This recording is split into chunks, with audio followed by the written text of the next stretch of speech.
Hey guys, Ambience here. Today I'm going to be showing you how to beat Night 7, otherwise known as Nightmare Mode, on Five Nights at Freddy's 4.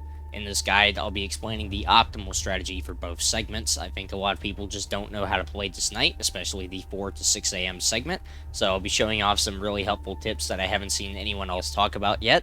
Now, since this is Night 7, I'm assuming that all of you know the basic mechanics of every animatronic present in this night. If you want to brush up on your game knowledge a bit, feel free to check out my entire playlist of FNaF 4 guides, where I cover everything from sound cues to animatronic patterns. That playlist is linked in the cards above, and as always, if you have any questions, don't hesitate to ask in the comments below. Alright, so let's go ahead and talk strategy. So as soon as the night starts, you're going to want to go ahead and run up to the left door and shine your flashlight just to load it. Go back to the center of the room, turn around and load the bed. Run up to the right door, load that as well. You just want to make sure that you load everything at the start of the night, because if you do have to run up there later, then there'll be a bit of a delay before you can shine your flashlight or actually run up to the door, and we don't want that to happen, so it is a very minor tip, but I would recommend doing it nonetheless. So what we're going to be doing this night, our main goal is to keep Foxy out of the closet until 4 a.m., where all of the regular animatronics will despawn and Nightmare will appear in their place. So the goal is to keep Foxy out until 4 a.m. So many of you must know by now that Foxy does not spawn in the closet at the start of the night. He runs in between the halls. You can hear him running from left to right or right to left if you have a decent pair of headphones. This is what we're going to be listening for the entire night. Basically, if he runs to a door, then you're going to want to run to that same door and go ahead and shine your light, even if he is not super close to it. So if you do hear him run up to a door, like it sounds like he actually runs from the hallway he's currently in all the way up to the door, the footsteps get significantly louder, then you must go to that door and shine the flashlight before you go to the other door. So you're going to run up to that, you're going to wait about 3 seconds and listen for breathing, then you're going to shine your flashlight, and you're going to be able to see Foxy at the end of the hall and ward him off. So the goal is to prevent him from entering the closet for the entire night. I talked about this a lot in my previous guides, but I'm going to talk about it again just in case you haven't seen those. So like I said, he does run from left to right and vice versa. You can hear him. If he runs very close to a door, you must immediately go to that door and shine the light before checking the other door. You can check the bed, just don't run up to the other door. The reason that we want to be following Foxy's footsteps, even if he's not running very close to the door, is because if we go to the opposite door, he has probably about a 50-50 chance, I would say, of just running straight up to the door and instantly getting into the closet, and there's nothing we can do about that, so it's very important to follow his footsteps most of the time. So as you can see, sometimes I just idle in the center of the room. The reason that I'm not afraid of doing this is because I can tell when Bonnie or Chica are getting close to the doors without even having to check them. How do I do this? Well, you can hear deep footsteps sometimes. I'll go ahead and play that sound cue now. So this has a few purposes. If you're holding a door closed, it means that the animatronic is walking away from the door, and as soon as you hear that, it's safe to open the door and shine the flashlight. However, if you hear this while you're just in the center of the room or hanging out at the bed or one of the doors, then this means that an animatronic, and you can tell if you have a decent pair of headphones based on which side they are on, you can tell if it's Bonnie or Chica. So if Bonnie or Chica start walking up to the door, this means that they will either be at the end of the hallway, and you can shine the flashlight to ward them off, or they will be at the door. So if I hear this, I prioritize that door a little bit more.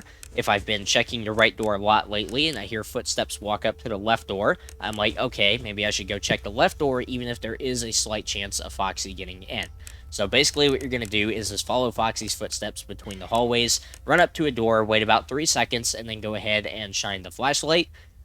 Basically, you're just going to be following Foxy the entire time. Nothing else is really that important. Just check the bed every time that you come away from a door, and Nightmare Freddy will not be a problem at all. As you can see, Bonnie was there on the hallway there. So make sure to prioritize a door more heavily if you have her deep footsteps on that side recently, as that does mean an animatronic is getting close. A minor tip, I don't know if this is actually necessary, but I still do it regardless. When I shine the flashlight and I see an animatronic at the end of the hallway, if I have reason to believe there's another animatronic there, such as Foxy or Bonnie there, as you saw, vice versa, so if I have reason to believe there's a second animatronic at the end of the hall, I will flash my light again, which plays the animation of that animatronic ducking back around the corner. I don't know if this is 100% necessary, but I do it anyway just to make sure that I warded both animatronics off. So it's now 4 a.m., so let's go ahead and talk about Nightmare. So I'm not going to be covering Nightmare's extremely basic mechanics. I'm just going to be talking about some of the mistakes that I think players tend to make on this night. I already covered Nightmare Fredbear extensively on nights 5 and 6. I made guides for those as well. I'll go ahead and put those in the cards up there. Nightmare functions pretty much the exact same, so go ahead and check those out if you don't know how he works. So, Nightmare, basically, you're going to hear him run between the hallways from left to right. He'll run back and forth, and instead of immediately running to a door the instant you hear footsteps, you're going to wait in the center of the room. You're going to wait 2 to 3 seconds, and then if you don't hear him run to the opposite hall, then you're going to run up to that door, you're going to shine the flashlight real quick and close the door. Now, if this isn't the first tutorial that you've watched, or maybe you just do this on your own, you've probably heard every single tutorial saying, no, don't shine your flashlight, you will die. However, as you can see, I'm shining my flashlight every time I run up to a door, and I'm having no issues. This is a very common myth that is spread that I believe for quite some time, and this will make Night 7 a lot easier on you. When you run up to a door, shine the flashlight, just make sure that you are ready to immediately close the door, as Nightmare is a lot less merciful than Nightmare Fredbear is. So if you run up to a door and you shine the flashlight and you're ready to close the door the instant you see him there, he's going to be real close to you, closer than Nightmare Fredbear usually is. I need to take a breath here for a second. I've been talking for 6 minutes straight.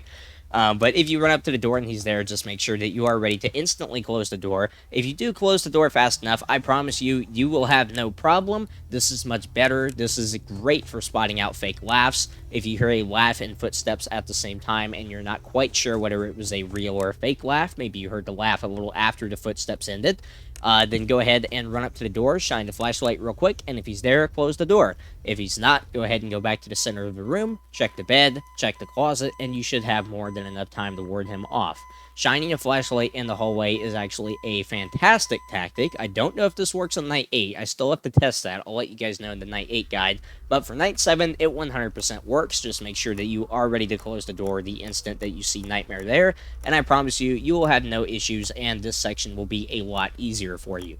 So remember, wait 2 to 3 seconds after the footsteps stop before running up to a door to check if Nightmare is there, and don't worry about shining the flashlight as long as you are ready to close the door.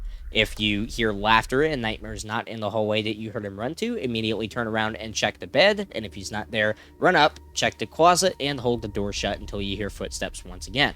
So there you go. After beating this, you'll have a 3rd star on the menu, looking pretty nice. I will be making a Night 8 guide, but that is going to take a little bit of time to get it out, as it is a bit more complex, and I actually need to replay the entire game again, I'm pretty sure, to even get access to it. But anyway, that will be out relatively soon, hopefully. So anyway, with that being said, thank you guys for watching this guide. I hope it helped you, and I'll see you in the next one.